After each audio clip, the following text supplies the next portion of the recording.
Well, good morning, Grace Church.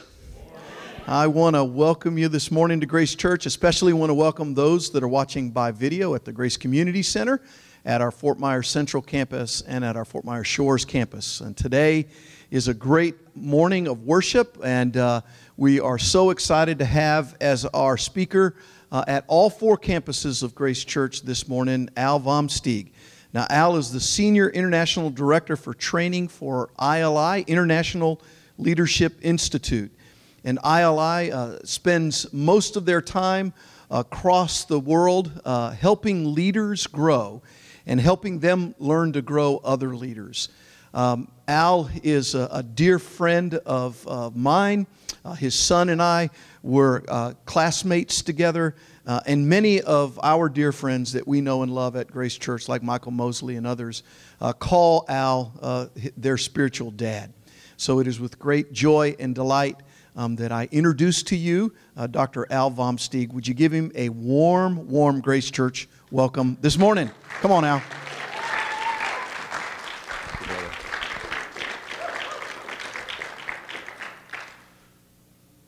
Well, thank you for the introduction, Pastor, and it's a privilege to be a part of this great week. Missions is the heartbeat of God, as you've seen on your theme. It's a heartbeat of God ever since the book of Genesis started. In Genesis 3, the first time sin showed up, God showed up there too, looking for someone. And so what you're about this week is a very, very important part of the kingdom of God, and grateful to be a part of it. You know, I want to take some stuff from a very familiar story. I'm sure most of you have heard about the Good Samaritan. You can find it in the book of Luke, chapter 10. And it's a story about a man who has a bad day. Anybody ever had a bad day? One day a man was going down, we don't know what he was doing, but one day he took off and was going down the road, and a bunch of bad guys showed up and beat him up and stripped him and threw him in the ditch and thought he was dead. And as that time goes on, we know the story is that people looked by and they saw this people over there and said, I don't think I want to go help that guy out. I don't know him. He's not my family. I might get in trouble. There might be some trouble for me. So a couple people passed by and left him. And then another fellow they call a Samaritan. Now in the Bible days, in the New Testament days, the Samaritans were not holy people according to the Jews. They kind of took a little bit of sidetrack there over a period of time, and it showed up. So the Jews had nothing to do with Samaritans. So when Jesus tells this story, he's saying something pretty deep, important for us to understand. He's trying to say, you know, sometimes people we don't think are very religious have the right idea. They do things that sometimes we religious people ought to do. So as he's going down, we don't know, maybe he's a businessman going from Cape Coral, maybe he's heading up to Tallahassee for a business appointment, and he stops up at a rest place, and he looks over in the corner and he sees a clump of little stuff, and he goes over there and sees somebody that's really in trouble, thinks he's dead, not sure what to do.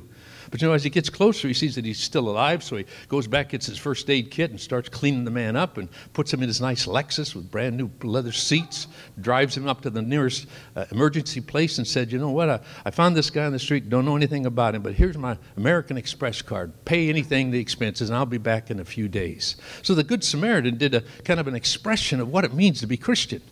See, life happens to all of us. You know, there's things that come across our life that we just can't explain. They just are. It just comes by living in a human world. And so when we start talking about it, that it's at times you look and you say, well, you know, what happened? What did I do? What did they do? What am I going to do with life? But the thing that I've had the privilege of seeing as I've traveled to a lot of places in the world is that wherever there's a Christian, something grows.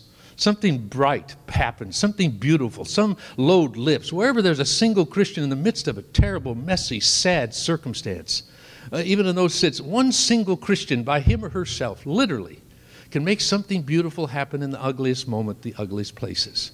And so when we look at this, using the model of our Good Samaritan about what does it take, that how a Christian can give back life when life seems to be taken, we're going to follow some of his examples, how he was there, he saw a need, he saw a problem, he went closer. It's important, whenever you're going to try to work with a problem, you better get close enough to know what the problem is. And once he saw it, says he had pity. Well, pity's not quite the right word. It's in Portuguese that I speak. The word should be compaixão. It said with passion, with a deep feeling, with deep earnestness, not just, oh, pity is, I'm sorry, Nancy, you've got that problem, but thank God that I don't have it. No, if the Christian says, I'm sorry you've got that problem, I would to God, like a parent does with a sick child that has a fever. Oh, God, give me his sickness. Let me have his cancer. That's compassion. Pity is, whew, glad it's not me. But in the word it's used, it's okay, we'll use that word for now. But the reality is that he saw, he went, and he began to do something. He did with what he had, he did. See, Christians don't have to say, well, let's organize everything. Let's just help somebody. He needs something. He's in trouble. So what do you have? A first aid kit? What do you have? $1? What do you have? An hour? What do you have? Give it to him so his whole situation changes. But let's look at those 3 reasons why life is taken from us. The first is life taken from us because life happens. We already said about it. Hurricanes, tornadoes, unemployment, bad economy, cancer, troubled kids. All those things happen in life. One day, Jesus was walking with his disciples in the Gospel of John, chapter 9, and there's a blind man sitting over there. And the disciples said, Jesus, who sinned, that man or his parents? It's real easy to look at a problem, want to analyze it, and never do anything about it. Let's talk about this. Let's not do anything. Let's just analyze it. And Jesus didn't say it. He said, hey, fellas, it's not a time for a theological discussion. There's time for those. But let's do something. So he goes over and tells them, makes a little bit of mud, puts it on the man's eyes, and he goes away and he comes back seeing. See, the thing is that man didn't do anything wrong. His parents didn't do anything wrong. Life just happens to people. Several years ago, I was in China. Jane and I were there, and we were helping to train Christian leaders. And just a few months before that, a terrible earthquake had hit one of the towns, and a school collapsed, and 7,000 children were killed in the school. Now, you know the Chinese rule. They're allowed 1 child per family. That meant that Social Security, that retirement, that person that's going to take care of you when you're old and wore out, he's dead now. He's dead. He can't care for you any longer. And in that despair, the urban emerging churches, the 3 major churches in China underground, the rural church we're familiar with, the official church that we know about, and the urban emerging churches in all the major cities like Shanghai and Beijing, they all have emerging churches. They're visible people. They're professionals. They illustrate that you can be a Christian, and you say, well, then there's no persecution in China. No, it's a weird thing in China. Chinese say there's 2 eyes for a Chinese man, Chinese government. There's a blind eye and a good eye. Now, the thing is when they don't want to see what you're doing, they look at you with the blind eye. It's okay. Keep those churches open. When they want to see what you're doing, they look at you with the good eye. And they say, well, you can't have that church anymore. But the urban emergent churches said, hey, we care. That's what Christians do. We care about people. And so they said, well, you can't go in there and help that area. No, we won't let you Christians in. So they raised a lot of money, just gave it to the district director of that area and said, spend it however you want. We're Christians. So finally the government's concluded, we can rebuild cities, we can't rebuild lives. Would you go in and help?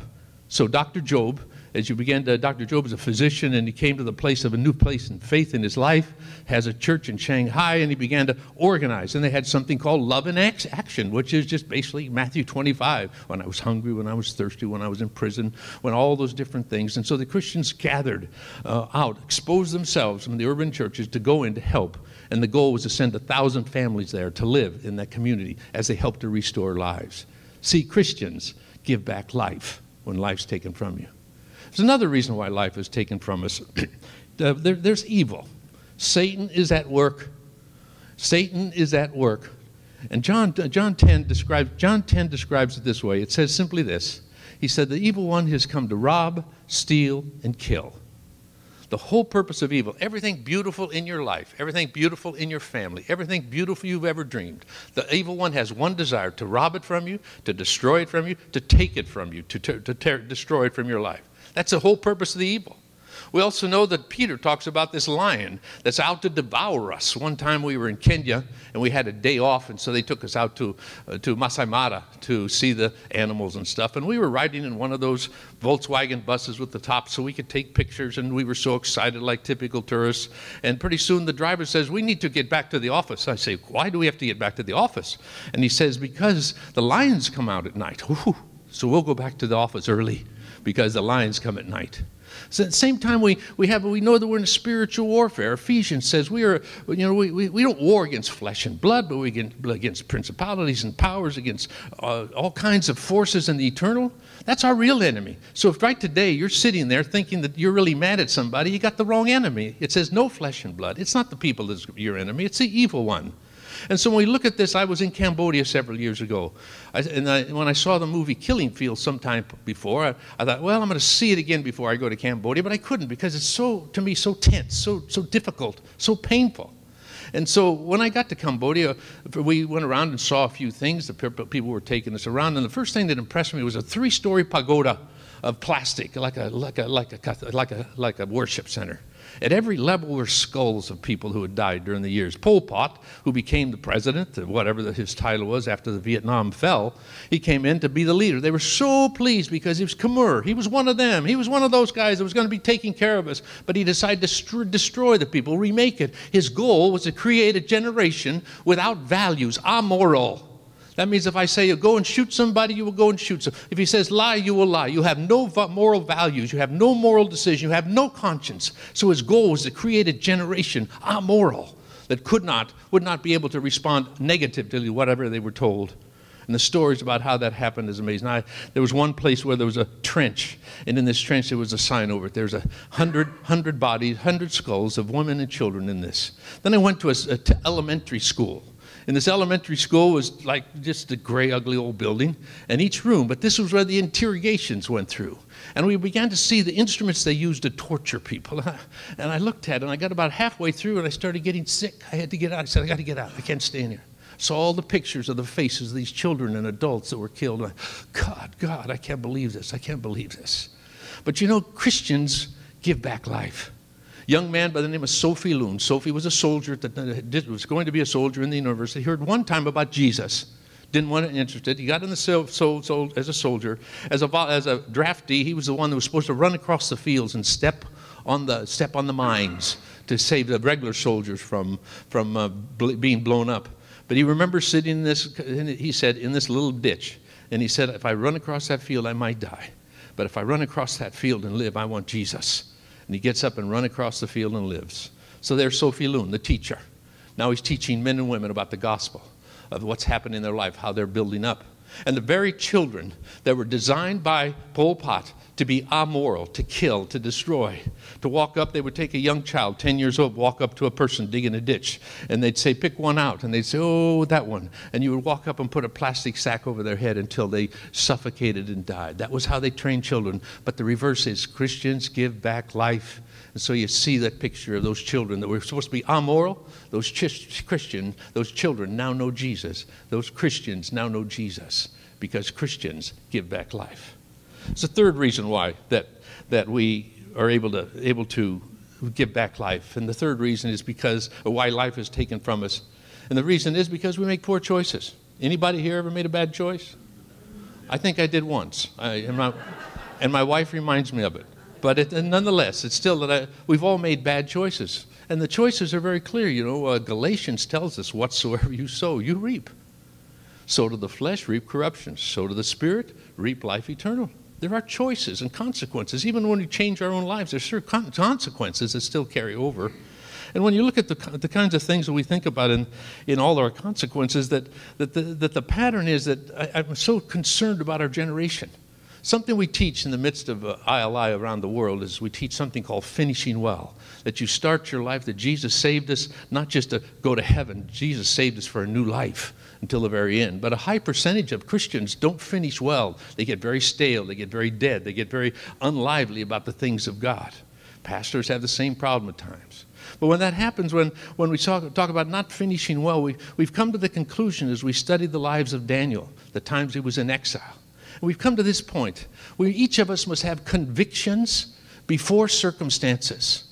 Convictions before circumstances. Because if we don't have convictions, if our values are not established, circumstances will decide for us. If our young people don't have convictions about premarital sex and about drugs, they will have premarital sex and they will do drugs. And the same thing about our commitment in the lives of our marriage. If we're not going to have convictions about the seriousness of marriage, about the seriousness of our commitment to husband and wife, then circumstances will decide how faithful we are in those. So this is a pattern that we look at. And so we make poor choices. And as we make poor choices and the consequences come upon us, then we discover that the results are always worse for the innocent. The innocent always suffer more than we who commit the sin. But we had an example of what God can do by giving back life. And a woman named Jackie Pollinger. There's a place in Hong Kong. Have any of you ever been to Hong Kong? Anybody been to Hong Kong? In the past, there was an enclave. The British had an enclave there, and then the Chinese came and had an enclave, and there was a place, the walled city of Hong Kong, which was like a place hideous, the worst things that you can do. The triads, which are like the worst gangs you can ever have, are the triads out of Chinese, out of Asia. The second thing you're going to see in the triads, heavy drugs, heavy prostitution. The worst of the worst lived in this block. Jackie Pullinger, 15 years old, was converted and called of God to be a missionary. Well, she kind of let it go slide until she graduated from the university in music. And as she got done, God reminded of her call. And she wasn't sure. She just thought it was Hong Kong, but it didn't seem wise. And she would go to mission agencies, and they'd say, well, you don't have any skills, or you haven't got the training, or you're not able to do such and such and such and such. And finally she went to her pastor, an Anglican priest. And he said, if God has called you, then God will provide for you.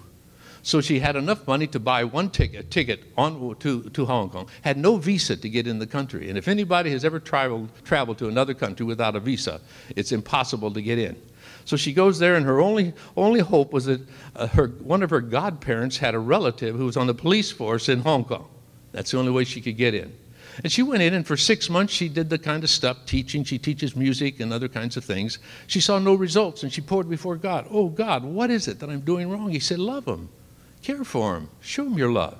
So she began to do food, and she began to counsel. She began to give medicine. She began to help them out, and they began to fall in love with her because of what she could do, what she was doing for them. And then they opened up to her about who Jesus was. She built a little room. Part of her house was a little place where they could come in and just escape from the drug gangs and all those. So much so that she was leading these young men to Jesus. And as she led these young men to Jesus, the head of the triads, the chief man, really the guy that you want to be afraid of, like the mafia, I mean, he was so pleased with her, he called her in and said, I like what you're doing for my boys. They're better drug runners now than they used to be. And she said, I'm not here to help them become better drug runners. I'm here to help them know that they have a life. They can have a life change. And so the chief of the tribe says, I will protect you. No one will bother you because I like what you're doing.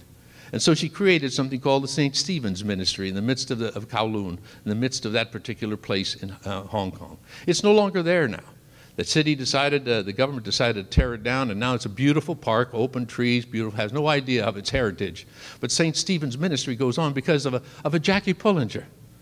See, Jackie Pullinger that God chose from a little place out who knows where and came to a city of who could imagine how awful. Because, see, that's what Christians do. When I was thinking of how back to the other point about the evil in the world and so on, I can't help think just of all the things that God has to reach in to touch people's lives, the tragic things we do to each other, the tragic things that keep on happening. But again, wherever there's a Christian, I don't care who it is, I don't care what country it is, I don't care what people it is, I don't care what education level there is. Wherever there's a single Christian convinced that Jesus is the way, the truth, and the life, how life happens and life is returned. So how do we give back life? We're sitting in this beautiful place in Florida. We've got the comfort and the ability to respond to life however it is. I think there's at least 3 ways we can respond to life. The way we can respond to giving back life. The first is we do it by service. How impressed I am with the community center down the road.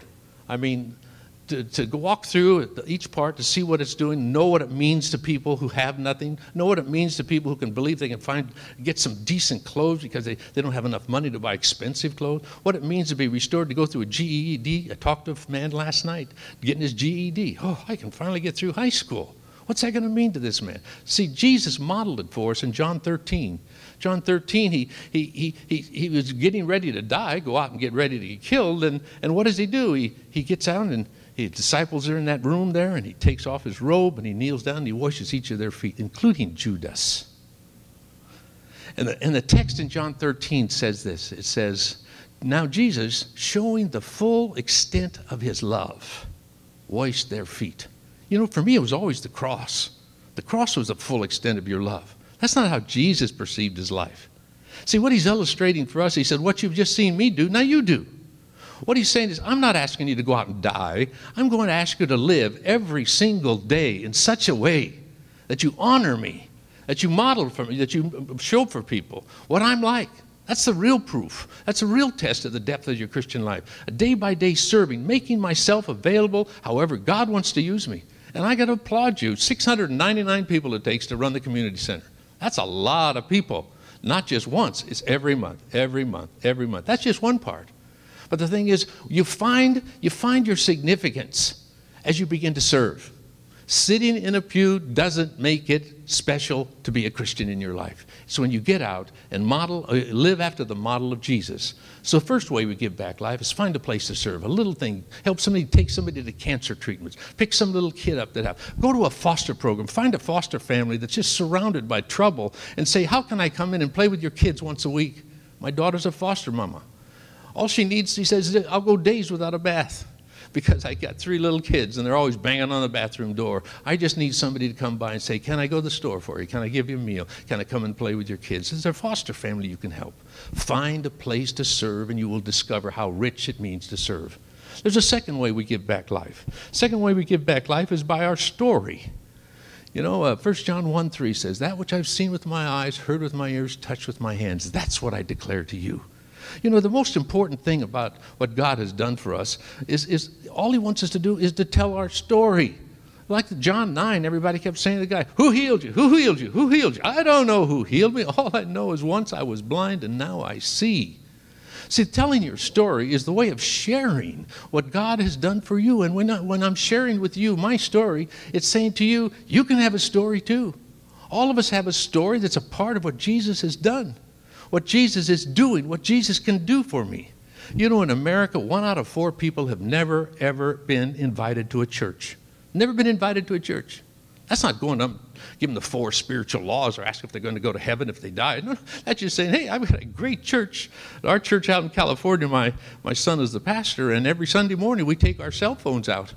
And we say, get on Facebook, get on Twitter, and tell people where you are. Take a picture of where we are. And so people are taking a picture and say, come with me next Sunday. We want you alongside of us. And so that's part of our service, because it's trying to say to people, your story is what Jesus has done in your life and what he's doing today in your life. The most important evangelistic tool that exists, that the pattern that Jesus used, was one-on-one conversation with people, just telling your story. I was in a church up in Georgia numbers of years ago, and I was teaching a class on evangelism, 20 or 30 people, and of the 20 or 30 people, I knew just a couple of them, and most of them were elderly. They'd been in that church since Jesus was born, kind of a long time, okay? They'd been there a long time, all right, long time. And while they were there, and so I said, now what we're going to do is we're just going to write out our story. What I was like before I knew Jesus, how I came to know Jesus, and what Jesus is doing in my life. The past, the present, and the future. And 2 people said, you can't tell us to do that. We don't want to do that. You can't make us. And I said, of course I can't make it. I don't want to make you. I was thinking, and I don't even like you. No, I wouldn't say. And I don't like your mama. Well, I didn't say that. That wouldn't have been nice. But that wouldn't have been nice. But as I said, okay, don't do it. So some of them did. They'd sit around little circles after they wrote their little stories in 10 minutes. And I just listened on some of them. Some were so great, the stories. And then after we're done, I said, how many years have you been sitting in the same pew with those people? Oh, let's see, about 20 years ago, our kids were about the same age and so on. Have you ever heard each other's story? And they said, no. Because see what happens, brothers and sisters, if you're not telling your stories to your friends, you're not telling your story to the lost, to the ones who don't know Jesus. They don't know what they are missing because you aren't telling them what you're experiencing. And you say, I don't know enough about the Bible. I mean, what if they ask me a question about the babies in Africa? And what about the dinosaurs? And you say, you do like the blind man. One thing I know. What? Once I was blind, now I see. Once I didn't know Jesus in the way he wanted to love me, now I do, and this is what he's doing in my life. So the first thing is we do service. Find somebody and help them. Secondly, tell your story to other believers. And when you're sitting around having coffee, when you're out at the breakfast at IHOP or wherever you are, tell me your story, John. Tell me your story, Nancy. Tell me your story. I want to hear your story. Bless me with your story. Because if you tell it to me, you'll tell it to somebody else too. And there's a third way. It's called a new adventure in faith. Ooh, do I love that stuff. When it talks about faith, is that thing you can't see, but you know it's real. It's that faith that's so alive that a Peter could say, hey, Jesus, if that's you out on that water, I want to come to you. That kind of faith where there's something to risk. There's something that you say, I could drown. Yeah, but just think if you don't. Just think if you don't drown. See, there's something exciting about the Christian life. It's an adventure. It's a journey. The journey is the victory. The journey is the victory, and someday we get to enjoy the fullness of heaven. But the journey's the victory. It's not like we've achieved some goals. The goal is, to know Jesus, the fellowship of his suffering. Oh, God, that I might be like you and everything, that I can experience your love. It's an adventure. And one of the areas where I know the life of the church. As a pastor of 24 years in the United States, I know at times we say, I have faith. And faith, sometimes, we say, yeah, but you don't understand my situation. So in the excitement of a missions conference like this, we have something we call a faith promise. Now, I know your pastor's been talking about it, teaching about it. See, I believe in tithing. Nobody told me about tithing when I became a Christian until I went to seminary. I didn't realize that I was robbing God for the first 3 years of my Christian life because nobody told me that the basic Christian expression of giving is a tithe. I didn't have any money, but I didn't care. What I had, I gave of my 10%. I earned 75 cents an hour. I was overpaid. But it was good. I was overpaid. But I was 75 cents. But I tithed that 75 cents an hour when I started in seminary because somebody taught me. But what happened then was then after I learned tithing, but then I went to seminary and my wife and I heard about something called faith promise. Faith promise is about money I don't have. But the money, how rich God is. See, tithing is great, but the problem with tithing is it limits the amount of money we give to God. It amounts how much money I earn. That means all the money God's got in heaven only is enough to meet my salary. We don't know how rich he is. We say he owns everything, the cattle on 1,000 hills, all that kind of stuff. Yeah, but you don't know my finances, God. But the fact is, see, we don't know any way of experiencing God's riches unless we do it by faith. And in a faith missions conference, literally you say, God, what do you want to trust me with to give for world missions? I lived in Fresno, California, 9 inches of rain, and yet we're the richest agricultural county in the United States. And in the richest agricultural county in the United States, we're able to say, but we only get 9 inches of rain. Our water comes from way up north, comes down all the way down to us in Fresno. And we also dig wells 2,000 feet deep because we got water, get water. And the water is the decision every farmer makes is, how much water do you want to go on your field? Do you want an inch PVC pipe, a 2-foot PVC pipe, or a massive PVC pipe? And the fact is, it's the same way. I say, God, how much money do you want to give through me? Money I don't have, you have, that I can give to the world, that you can give to the lost. Now, when I go into churches, a lot of times finance committees don't like me. They tear my tires up. They throw things at my house. They talk bad about me. Ooh, they just don't like. Because see, the idea is sometimes, well, people are only going to give so much money. We can't feed the babies. Can't feed the pastor. We need to feed the pastor. Can't do that. No. We don't know how rich God is. So what we do with the excitement, the adventure is, God, I'm yours. Use me as a PVC pipe through which all that you give to me will be given to you for the cause of world missions. If it doesn't come in, you don't give. Doesn't come in, you don't come in. But in all my years and my wife's years together, not once has God failed. The only time it started getting close, so I looked back and I said, I discovered I haven't been praying about my faith promise. Some of us wanted to drop it in like one big patch, oh, your income tax came back, ooh. Most of the time, God may drop it in, $5 here, $10 here, a little bit on your dividends, a little bit over here, money you never expected, You say, well, I'm going to fix income. Oh, there's a lot of ways God can supply. The fact is, do you want to see how rich God is? Oh, I always do. I love to put God at that place where, I won't say he has to perform, but I just give him a stage to do his play on and show up when he lets me. So as we think about life, Christians, give it back, huh? Because what God did for us, he wants us to do for others through serving, through your story, and through the adventure of faith promise. Let me pray for you. It's with great gratitude, Father, we've met this morning, because we come in an attitude of worship and expectancy because you are so good. Your word is so faithful and perfect. You have never lied to us. Our sorrow fits nothing compared to yours as we look at our world so broken, so lost, tricked by the evil one, making poor choices. We all know about that. And because life just happens, hurricanes, tornadoes, cancer, they all happen.